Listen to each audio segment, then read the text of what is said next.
A celebrated chef with 3 Chicago restaurants, Stephanie Izard gives a lot of credit to mom and dad. Born in Chicago, she grew up in Connecticut, where her mother prepared dishes from around the world and even posted menus on the refrigerator, which helped her friends decide when to come over for dinner. Smart friends. After college, it was Stephanie's father who suggested culinary school. She went on to open her acclaimed Chicago restaurant, Girl and the Goat, which earned her a James Beard Award and Best New Chef honor from Food and Wine. Now she's added to her restaurant realm with Little Goat Diner and her newest, the Asian-inspired Duck Duck Goat, which is one of my favorite names. Chef Stephanie Izard, good morning and welcome to The Dish. Welcome. Thanks for having me. Oh, we're so excited. You brought some here. This. Some of these dishes are dishes you literally grew up with. It's true, yeah. We have, over there we have some green beans that you would cook in a wok with a fermented black bean vinaigrette. We've got mushu pork, which I grew up eating. It's my mom's Mandarin pancake recipe. Nice. Scallion pancakes up front, which is just a cool process. It's almost like an Asian croissant of sorts. And then some ooey gooey char siu ribs. Oh, so they lots are of, delicious. It is all lots delicious. of Chinese smells coming out, which is amazing. I feel like I'm in the restaurant right now. So your mom has a mushu pork recipe. She's obviously she's a culinary mind. Tell us about growing up with a mom like that. It was amazing. I think chefs either have a mom that couldn't cook, so they had to cook. I was fortunate to have a mom that cooked food from all over the world. Right. And she had her friend come over once every couple of months, and they would make the Mandarin pancakes because it's quite a process. You have to roll it out a couple of times. I think they, enjoyed some cocktails while they were doing so, which is what made it so fun. But then we would make the mushu pork with her. We were, taking the lily buds and pulling them in half, tearing off the mushrooms, just kind of learning cooking through my mom, which was amazing. But you started going to business school, correct? I did. Well, I tried to at University of Michigan. I had a little too much fun going to football games instead. Know that problem. Yes.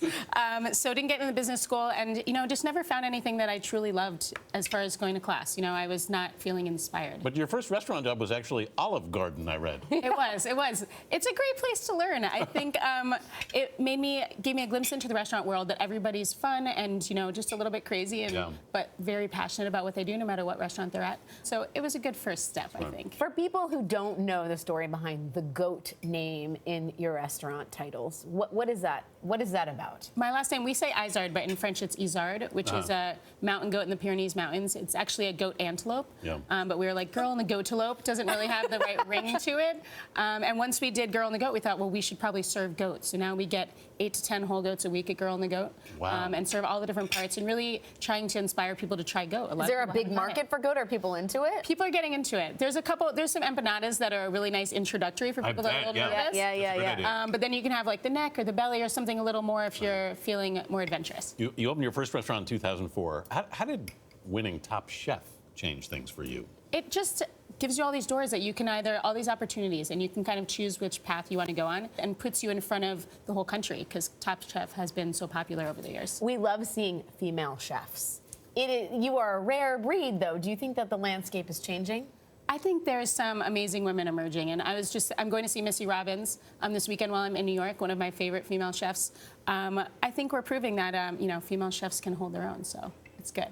Very proud. As you should be. Chef, as I ask you to sign this dish, as we do on the program, I'll ask you the question we always ask, which is, if you could share this Chinese banquet with any person, past or present, who would it be?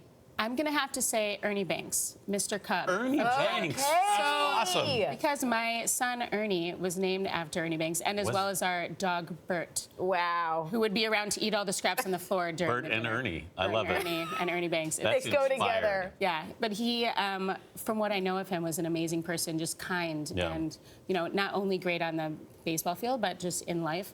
And that's what I, want our son to be. So. Well, after the Cubs last season, it's appropriate Ernie gets It is. It was a perfect year. It worked out. Yeah. Chicago right there for you. Yes. Chef Stephanie Izard, thank you. And for more on Stephanie Izard and The Dish, head to our website at cbsthismorning.com.